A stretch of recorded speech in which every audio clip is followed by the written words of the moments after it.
Welcome to My Broadband. We are talking what's next in security, and we're going to be talking to Thabiso Hlatshwayo, who's the Solutions Consulting Manager at OpenText Africa. And Thabiso is he leads this team of experienced solutions consultants who are basically responsible for the design of multifaceted technology solutions for clients across Africa. I got that right, Thabiso. It's quite a complicated role. What is it exactly that you do if I had to meet you in the street? Very lovely to be here, Aki. Thank you so much. And look, what we do generally is we support the selling arm of the business. Right. We bring in, because of the solutions that we bring forward to our customers, there's a lot of technicalities involved, and Right. My team supports the technical layer of the sales side of the organization. Now, of course, we'll also facilitate the transfer of that conversation over to our implementation team, because we've now sold a whole lot of complicated things or solutions, and the team needs to see it through. So we sort of play that middle layer in the organization. Well, listen, we're certainly living in a very crazy world at the moment, aren't we? You look at COVID. I mean, here we are doing this interview remotely. You're in another location. I'm at another location. There are still millions of people around the world still under lockdown working remotely. And it's really changed how we do business. And I've keep telling people that security has been the Achilles heel of this. Security and the vulnerabilities that surround the working from home. And I was actually talking to somebody the other day. We were talking about backup and recovery. And if we are working now in the cloud and we're doing everything in the cloud, why on earth do we still need to do backup and recovery, despite the fact that we've got stuff in the cloud? Surely it's backed up and it's there and secure. Why do we still need backup and recovery? Very good question, Aki. And, I'll just take a moment to try and explain by using some subtle examples that you probably have heard of a few times, because we have this conversation with customers quite frequently. So let's pick on an application that's online today. Microsoft, Microsoft 365. This is an online-based application. Now, most people are under the misconception that Microsoft handles all of this backup that you need should anything ever hit you. But in reality, Microsoft themselves recommend that you have, over and above the initial layer of security that they're providing you from a backup perspective, they recommend that you have a third-party backup tool to assist you. And the statement goes something like, in the event of an outage, we may not be able to retrieve your data. So that's the one area, basically. Then I jump on to reasons why people still need to ensure that they do their own backup. So first of all, sticking to the Microsoft story, is that there is a couple of policies in place that they have around their backup plans. So in other words, they keep, for example, your data that has been backed up by them for a short duration of time. So over and above this, you need to take care of yourself. There is a level of granularity that is required when you're doing these backups. And the level at which Microsoft is covering the backup layer, it's not at the level that you would need in order for you to restore yourself back to a working state should something occur to you. And then, of course, the idea is Microsoft focuses on having their solutions available 24/7. That's their main mandate. It's not their main focus to ensure that backups are being done for you. So this is something that you have to take care of yourself. These are just some of the examples and nuances that you need to look into when you're considering backup, even when you're working from an online perspective. Well, listen, we're in 2020, and I'm still seeing many organizations making these kinds of mistakes. I mean, there's that idiom that you can't close the barn door after the horse has already bolted. Are you still seeing companies trying to prevent and rectify these problems that we are specifically talking about? I've seen certainly many examples like this. Absolutely. And, Aki, to best answer your question around what we're seeing out here, I'll give you a couple of examples that have transpired. Yeah. You can find this information on the internet right now. Experian, I think it was in August that they got hit a breach, a hack into their systems.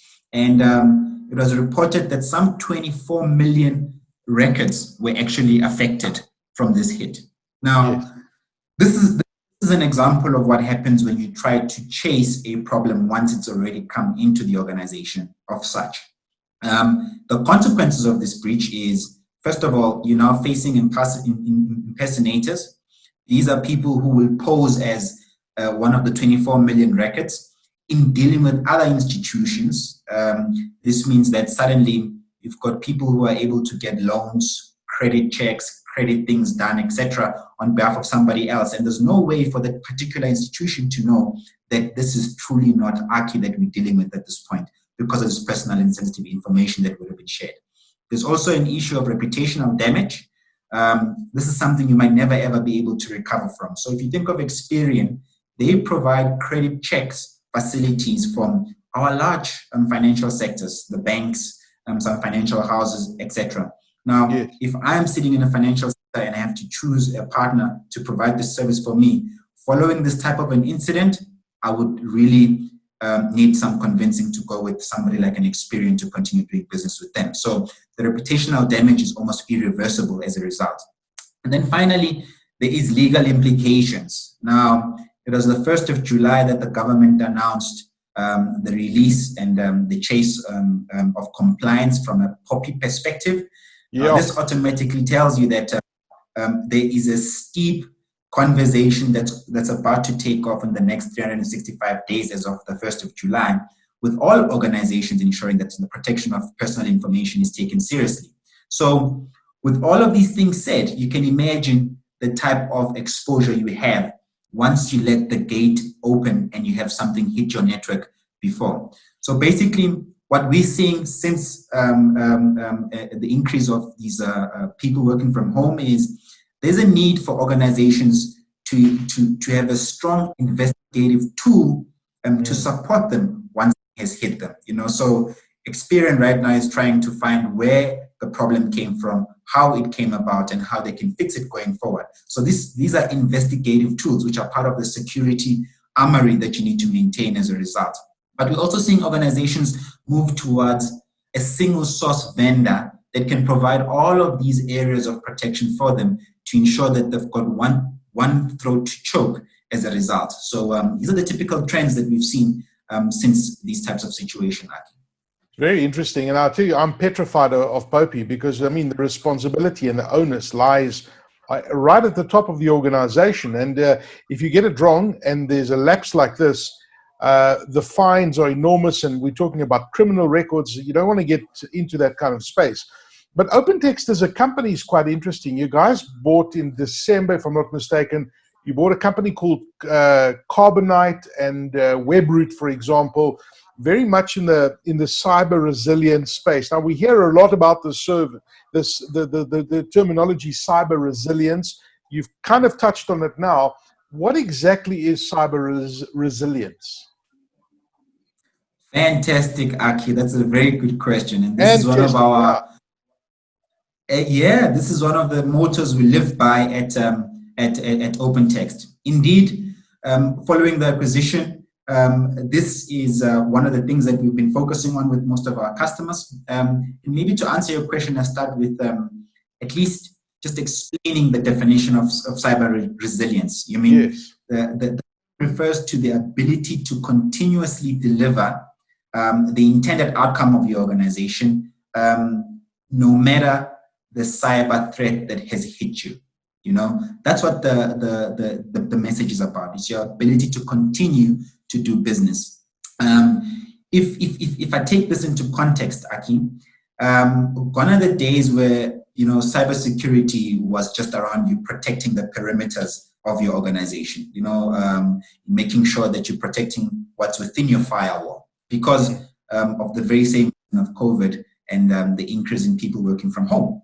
Nowadays, you have to consider protection within your perimeters. You have to consider protection outside of your firewall perimeters, but you have to consider protection across your applications and operating systems, as well as your physical hardware.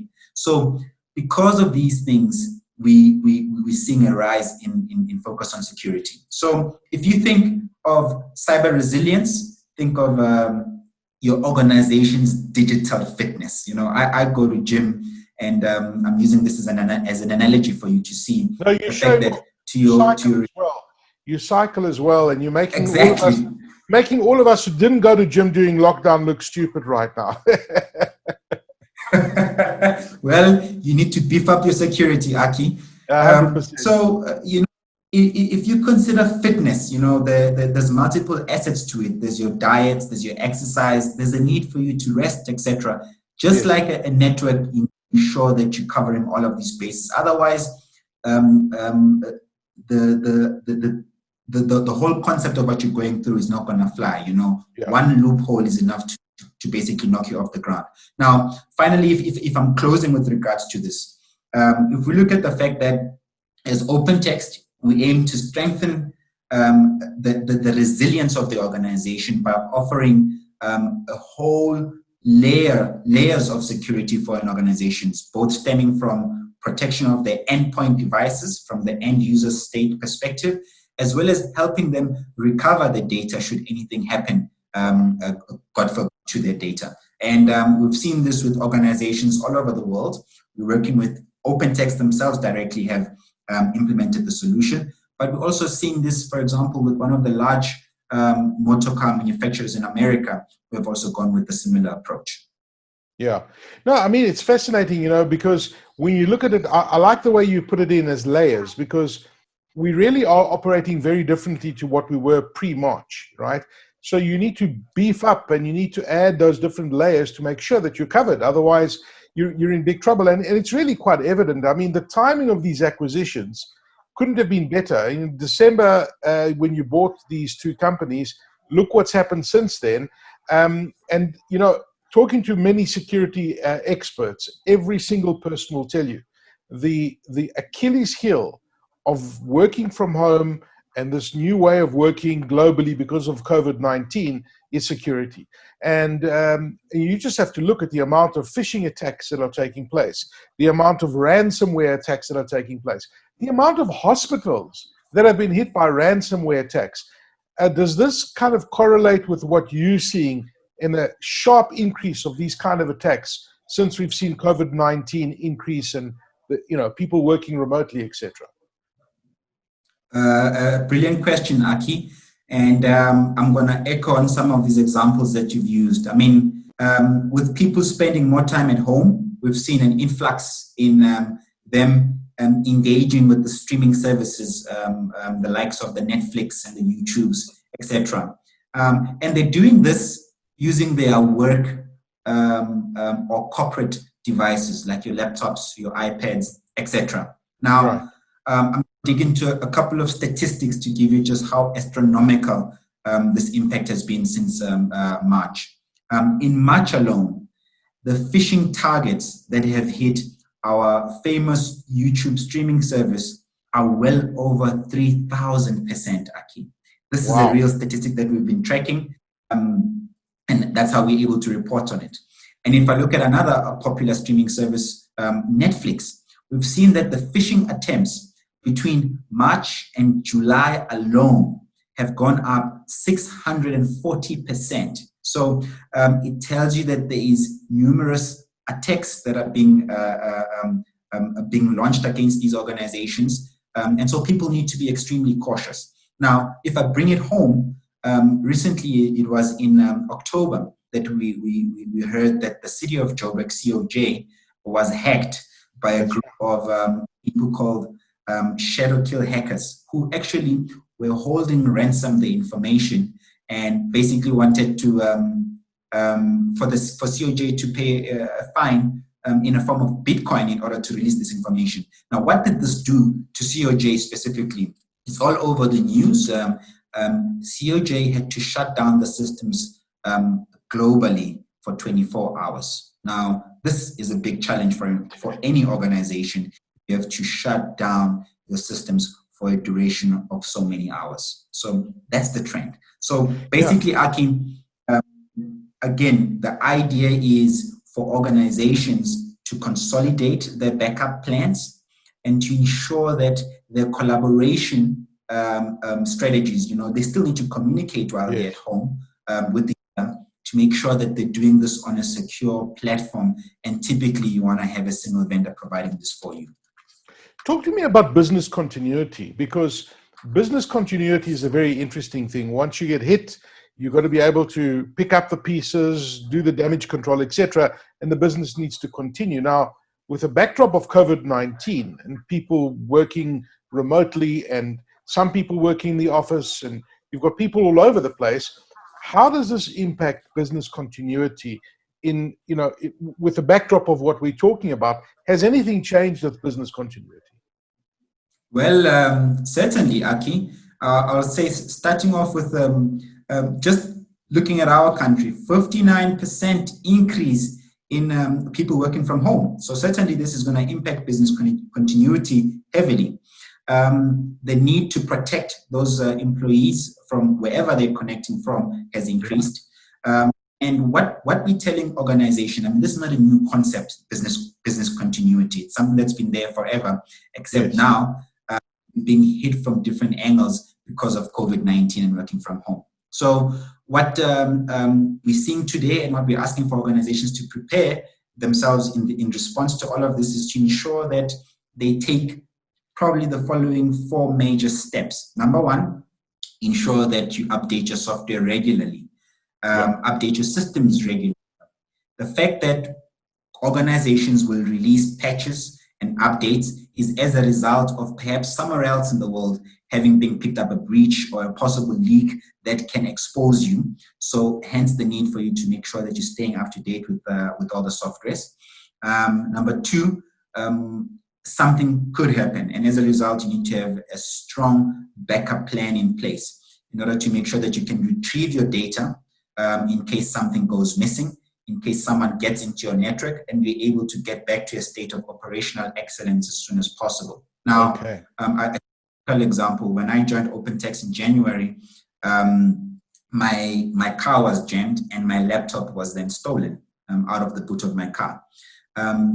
Within 12 hours, having gotten a replacement laptop, I was able to quickly get back to speed. But what we were also able to do is, because my laptop had an agent built in, we were able to wipe off or trigger a wipe-off mechanism if anybody opens up that laptop and tries to connect that onto the internet. Okay. So to make sure you've got in place for yourself and all your devices of your employees. And then finally, the most important factor that we need to do as organizations is ensure that we invest in our people. This is a culture change. It's a culture of ensuring that you watch what you click, and you also understand that should you pick up that something has gone wrong, what are your next steps? Clearly, who do you contact and how do you go about mitigating the risk from it spreading all over the rest of the organization? These are things that you need to ensure you're doing as an organization and as individuals. That's brilliant advice. Just out of interest, I mean, you look at a company like OpenText that you guys bought Carbonite. There's a lot of people doing similar stuff to what Carbonite are doing. Why specifically did OpenText buy Carbonite? Well, I'll gladly give you a couple of examples why, and just cement the reasons why this has been quite a great investment from an OpenText perspective. So I'll start by saying that OpenText has about 14,400 employees today globally. So we're a large organization.